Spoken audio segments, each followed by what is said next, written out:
There's a strange kind of silence that settles in when you pause everything, the scrolling, the talking, the constant buzzing of thought, and ask yourself something most people never do. When did I begin? Not your body, not your birth certificate, not the moment your name was spoken for the first time, but you, the part of you that watches thoughts arise, the part that can say, I am. When did that start? Was it when you were a child? Is it something that slowly formed over years, like mist condensing into a mirror? Or has it always been there, buried beneath the noise, waiting to be noticed?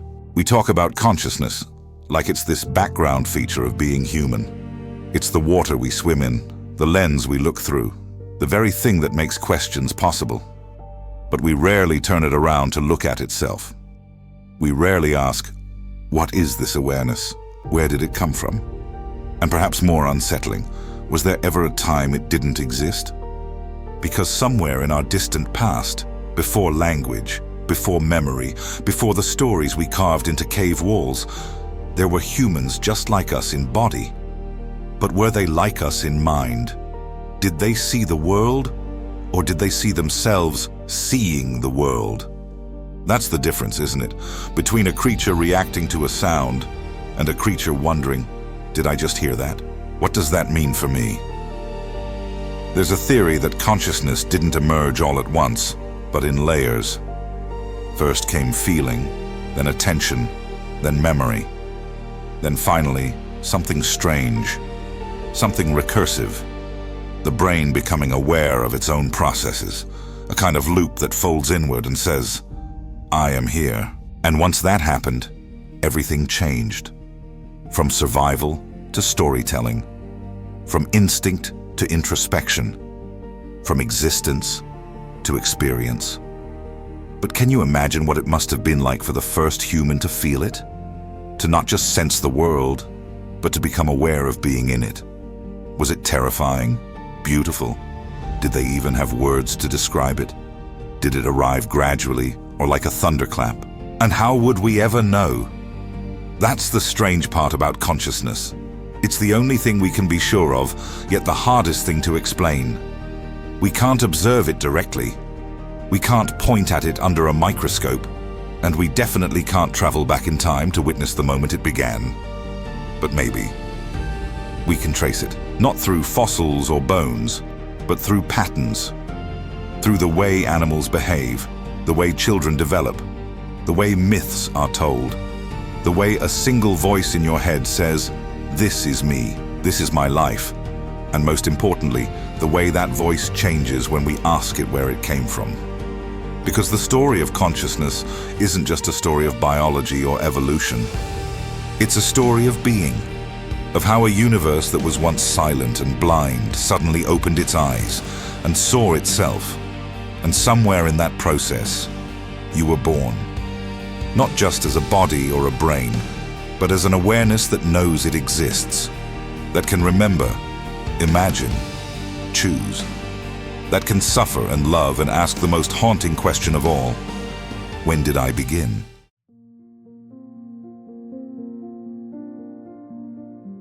Before there were words, or names, or thoughts that looped back on themselves, there was sensation. Just raw, electric feeling. Light, sound, hunger, heat, pain. Long before humans ever walked the earth, even simple organisms were reacting to their environments. A single cell floating in water could sense warmth and move toward it. Another might retreat from danger. On the surface, that's not consciousness, at least not the way we experience it. But it's something. It's the faintest pulse of awareness, a biological whisper. This is where it starts. Some scientists refer to this as proto-consciousness, the earliest building blocks of what might one day become a mind. Not thinking in the way we understand it, but responding.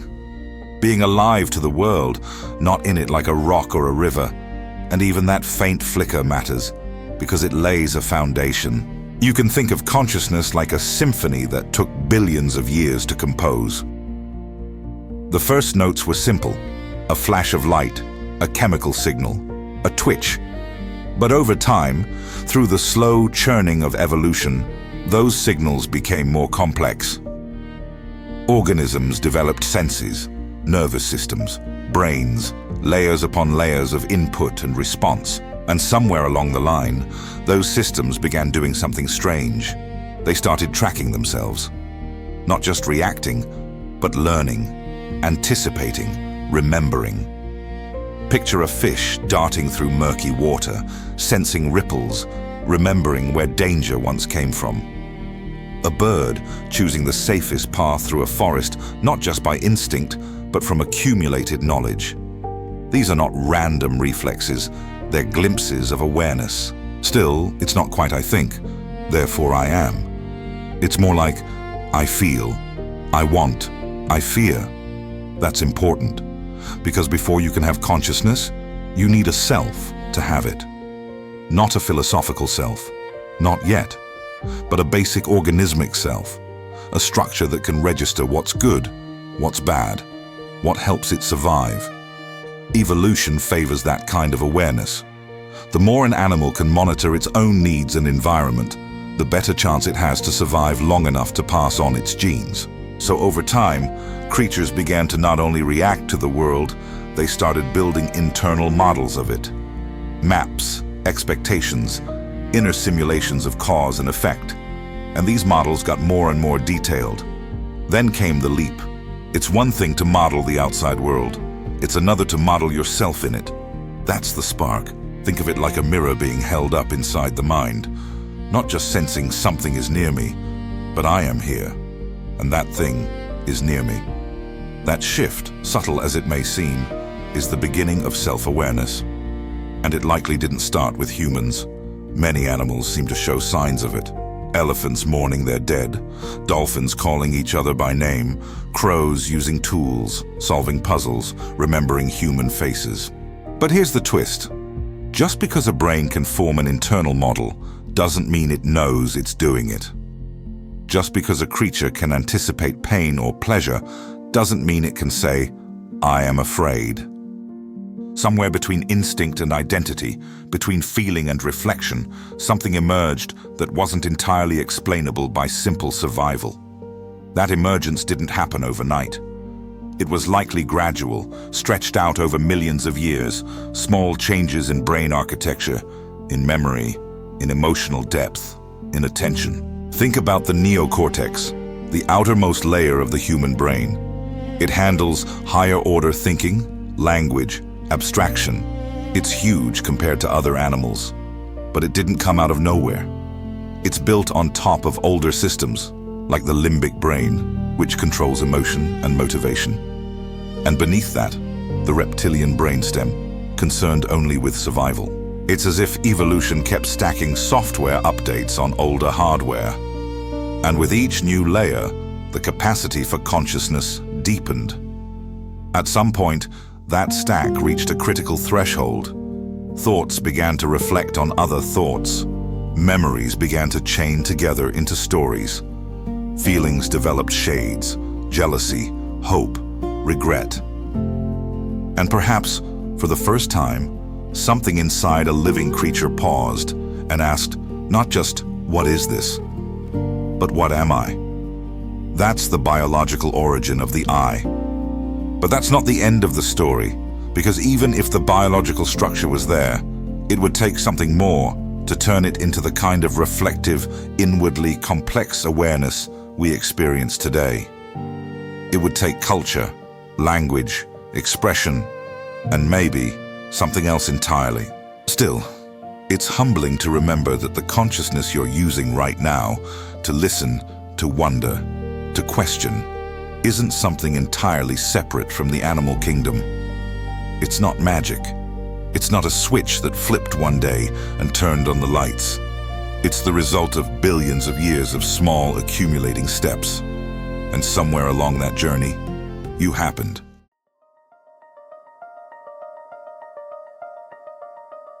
Imagine a chimpanzee sitting in front of a mirror for the first time. At first, it reacts as though it's seeing another animal. Maybe it's startled, maybe it's curious. But then, after a few moments, something shifts. It reaches out, not to the reflection, but to its own face. It touches a spot on its forehead, not on the glass, but on its actual skin. That moment, that tiny action, it's huge, because it means the chimp doesn't just see a reflection, it sees itself. This is what scientists call the mirror self-recognition test, and it's one of the few tools we have to try and understand the blurry line between reaction and self-awareness. Now, is passing a mirror test the only way to prove consciousness? Definitely not.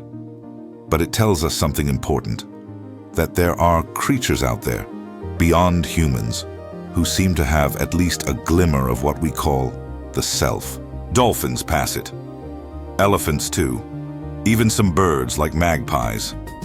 These aren't just smart animals. These are animals that may be capable of seeing themselves as separate, as a being in the world, not just of it. And when you think about it, that's one of the most hauntingly beautiful things a mind can do, realize it exists. But the mirror test isn't perfect. There are plenty of animals who fail it, yet still show signs of complex thinking. Take dogs, for instance. They don't seem to recognize themselves in mirrors. But does that mean they lack a self? Or does it just mean their sense of self isn't visual in the way ours is? Dogs experience the world through scent, so maybe a mirror is the wrong test entirely. Maybe if we built a mirror out of smell, something that could reflect back their own unique scent signature, we'd discover a whole new layer of canine self-awareness we've just been missing. And that raises a much bigger question. Are we only looking for consciousness in forms that look like ours? It's a human thing, isn't it? We tend to measure intelligence and awareness by how much something mirrors us, how much it thinks, feels, and reacts in a way that's familiar. But what if consciousness wears different faces? What if awareness can bloom in ways that have nothing to do with mirrors, or language, or logic? What if the self can exist in silence without needing to reflect on itself the way we do? Octopuses, for example, are incredibly intelligent. They can solve puzzles, use tools, even escape from locked enclosures. But they're so evolutionarily distant from us that it's hard to even compare. They don't have a centralized brain like we do. Instead, their neurons are spread throughout their arms. When they interact with the world, it's as though their whole body is thinking. So how would they experience self? Would they even break the world into categories like me and not me? Or would their awareness be more fluid, more diffuse? Then there's the case of parrots, some of which can not only mimic human speech, but seem to understand it in context. There's a famous parrot named Alex who could count, identify shapes and colors, and even express frustration or affection. When Alex said, "I'm sorry," it wasn't clear whether he understood what those words meant, the way we do. But it made people wonder. How close was he to understanding himself as someone? And that's the core mystery, isn't it? Not just can other animals think. We know they can. But can they reflect? Can they say I? Can they feel embarrassment, regret, loneliness, or perhaps more humbling? Are those even the right questions? See, when we ask, do animals have consciousness? What we're really asking is, do they have our kind of consciousness? And that's a bit like asking if fish feel the ocean the way we feel the air. It assumes our experience is the default, the gold standard. But maybe there are other standards. Maybe there are ways of being conscious that are less about mirrors and more about moments, about the quiet internal experience of being alive. Because maybe consciousness doesn't have to shout, "I am." Maybe sometimes it just whispers. Maybe it lives in the way a cat stares out the window for hours, or the way an elephant returns to the bones of a lost family member, or the way a crow saves a gift from a human who once fed it. There's no test for that. And that's the challenge with studying consciousness through animal minds. We can't ask them what they're thinking. We can't give them a questionnaire or put their emotions into neat little graphs. All we can do is observe and wonder. But there's beauty in that mystery, because if animals do have inner lives, if even a fraction of them experience something like what we call self, then this world is far more alive, far more conscious than we've ever imagined. And maybe, just maybe, the roots of our own awareness go deeper than we think, not just into our evolutionary past, but into the shared, quiet minds of the creatures we walk alongside every day.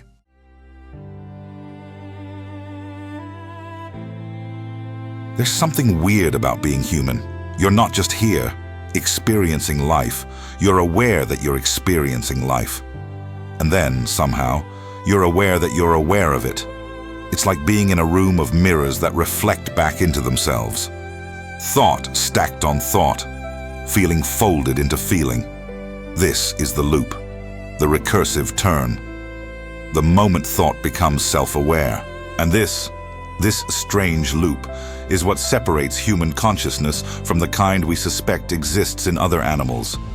Because other creatures feel, they think, some even plan or grieve.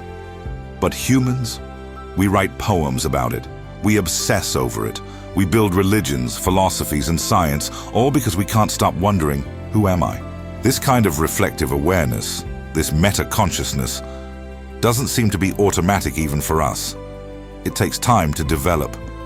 If you've ever watched a toddler begin to understand they're their own person, not just an extension of their parents, you've witnessed the birth of this awareness. At first they just feel, then they act. Then one day they refer to themselves by name. And eventually, I shows up. Not in language, but in meaning. Think about when you first became aware that you were you. Not just a body moving around, not just doing what you were told, but the first moment you remember thinking about yourself, judging yourself, wondering how others see you. That's a profound leap in consciousness. It might feel natural now, but it's actually a monumental feat. Your brain, this mass of tissue and electricity, somehow learned to look back at itself, and it doesn't stop there. Once we became aware of the self, we started imagining other minds too. What are they thinking? Do they see what I see? This is what psychologists call theory of mind, the ability to attribute thoughts and feelings to others. It's one thing to think about yourself. It's a whole other level to imagine someone else's internal world. That's empathy. That's guilt. That's storytelling. And maybe that's what truly sets humans apart. Because once you can hold another mind inside your own, once you can model what it might be like to be someone else, you're no longer alone inside yourself. Your consciousness expands. It becomes social, relational, layered. And then the really weird stuff begins. We start reflecting on the past, replaying conversations, rewriting memories. We imagine the future. We plan, we worry, we fantasize. Our minds become time machines, constantly running simulations of things that haven't happened or already did. We tell ourselves stories, not just about the world, but about ourselves. Who we were, who we want to be, what it all means. At some point, that awareness becomes a burden. It carries shame, anxiety, pressure, but it also becomes a gift, a portal to meaning, choice, creativity. Consciousness gives us the power to rewrite ourselves in real time. No other creature on this planet builds entire identities out of memories and dreams. And yet, for all our self-reflection, we still don't fully understand what this thing is. This awareness that never shuts off. Some call it the soul, others, the ego. Some say it's an illusion, a side effect of neurons firing in a certain way. But even if it is an illusion, it's a convincing one. You're in it right now. You're using it to question the very thing that's questioning. That's wild. And here's another layer to think about. As our minds evolved, so did our tools to express consciousness. Language, for one, didn't just let us label the world. It let us share our inner worlds. Through words, we painted thoughts onto the air. We invited others into our experience. That's power. That's culture. That's what turned us from isolated individuals into something bigger. Tribes, civilizations, systems of belief. Language made our consciousness contagious. And then came art, music, dance, all these strange, beautiful ways to express what couldn't be said. Not just survival tools, but soul tools, things that reached into the unseen. That's when consciousness became visible, when the internal spilled into the external, and it changed everything. So now, here we are, living in a world of self-aware beings, talking to ourselves, about ourselves, trying to understand this mysterious flame we carry. We've built entire fields of science to measure it, philosophies to define it, and spiritual paths to dissolve it. And still, the mystery remains. Because knowing you're alive isn't the same as knowing what you are. But maybe that's the beauty of it. Consciousness isn't a thing we own. It's a question we carry. And every time we ask it, every time we wonder how it came to be, where it came from, and what it's made of, we don't just get closer to the answer. We become part of the story. The story of a universe that somehow, through dust and time, through stars and atoms, opened its eyes.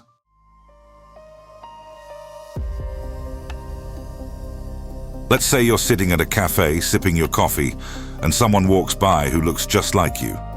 Same face, same eyes, same posture. For a second, your brain hiccups. You know it's not you, but something inside flinches. That moment, that weird disconnect, reveals something deeper. Your sense of you is incredibly strong, but also strangely fragile. Because the question isn't just, what is consciousness? It's how much, how deep, how wide. Could it be that self-awareness isn't some binary switch that's either on or off, but a spectrum, a scale, a gradient of being? Think about when you first wake up in the morning, not fully alert, not dreaming anymore, just floating in that hazy in-between. Are you fully you yet? Not quite. Now compare that to a moment when you're crystal clear, present, alert, completely locked into your own thoughts. That's a different degree of I. Or think about being under anesthesia. One moment you're in the room, in your body, and then nothing. No time, no place, not even a you to realize something is missing. When you wake up, you say, "Where was I?" But what you really mean is, "Where was myself?" This is what fascinates neuroscientists and philosophers alike. The idea that consciousness isn't just something you have, but something you can have more or less of, depending on your state, your age, your health, your experience. A baby, for example, is conscious, but is its sense of self as developed as an adult's? Probably not. And someone in a coma? The body's still there, the brain's still alive.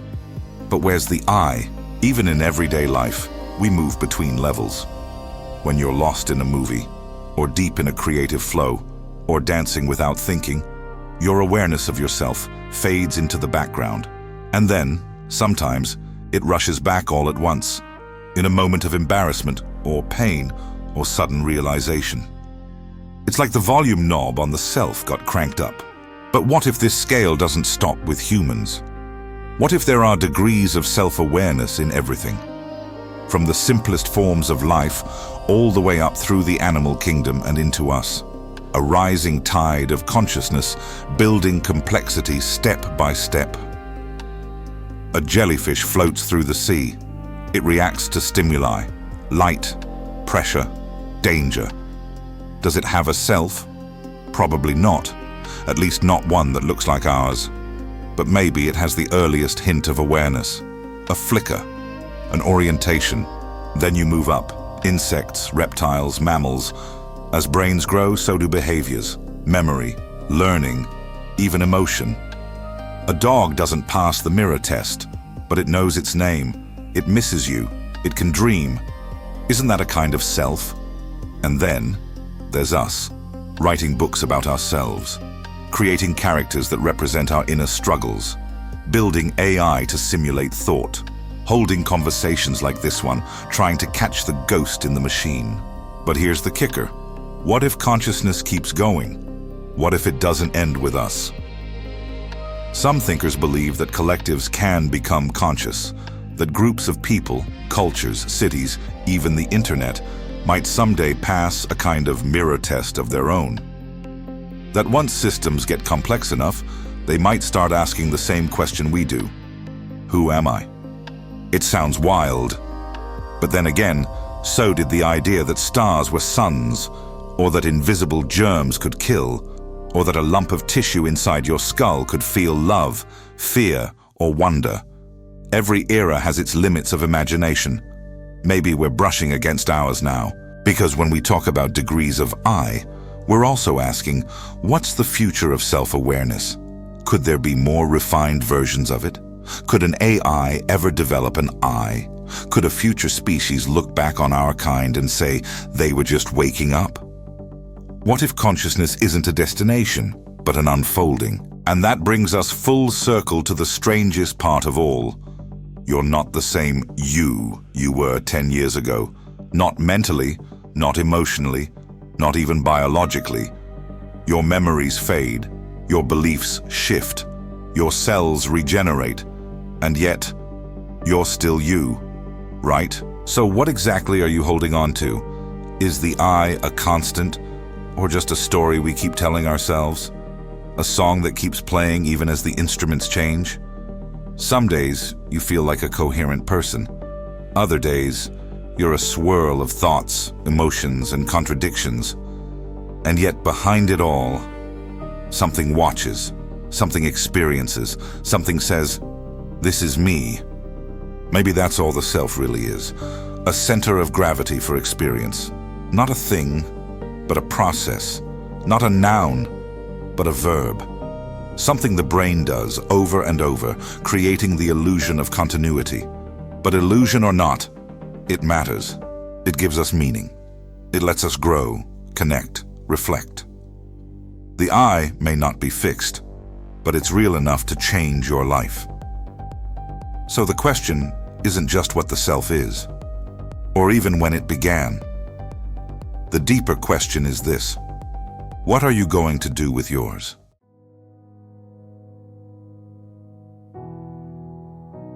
Somewhere along the long, winding trail of evolution, something extraordinary happened.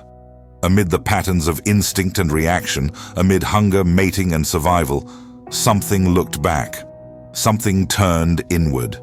Something, for the first time, said, "I am." It might have happened slowly, in flickers, in whispers, in dreams that made no sense, in fear that lingered long after the danger passed, in the quiet moment when a creature stared too long into still water and saw not just a face, but a presence. And maybe that moment wasn't a single spark, but a rising flame, lit again and again, in different minds, in different places. A fire passed from neuron to neuron, from tribe to tribe, until one day we were writing stories, painting on cave walls, naming the stars and wondering what it all meant. We became the animal that asks. But consciousness, this deep, strange awareness, is not a simple thing. It's not just having thoughts. It's knowing that you're thinking. It's being able to look at yourself looking.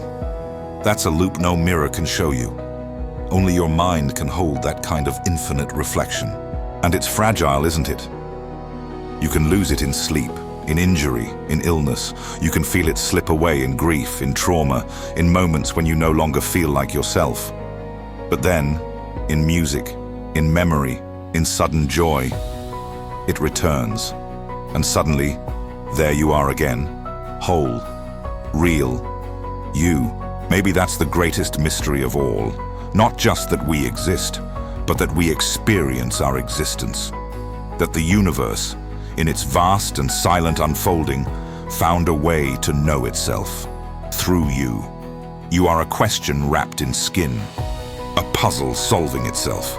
A witness to the absurd, the beautiful, the terrifying, the miraculous.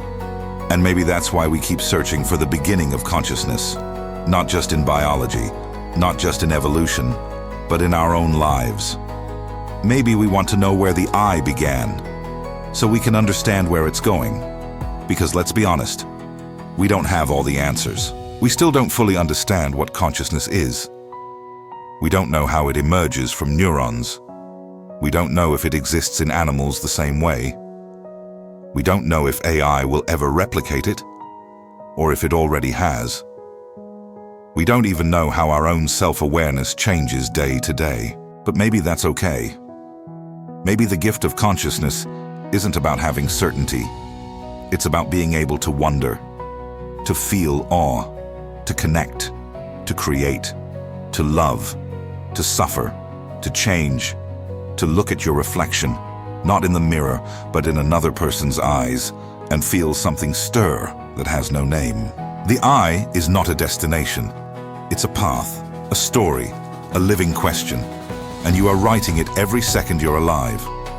So next time you find yourself staring off into the sky, or drifting through a memory, or simply sitting in silence with no one around, pay attention, not just to the thoughts, but to the watcher behind them, the one who is aware, the one who is always there. That is you. And maybe, just maybe, that's the universe's way of saying, I am too. If you made it this far, thank you. Truly. These are the questions that define us, and the fact that you're here, curious, reflective, searching, means you're already on the journey. If this resonated with you, please consider liking the video, subscribing to the channel, and sharing your thoughts in the comments. I'd love to hear your take. When do you think the I began? Until next time, stay curious, stay wondering, and never stop asking the questions that have no easy answers. Because that is what makes you conscious.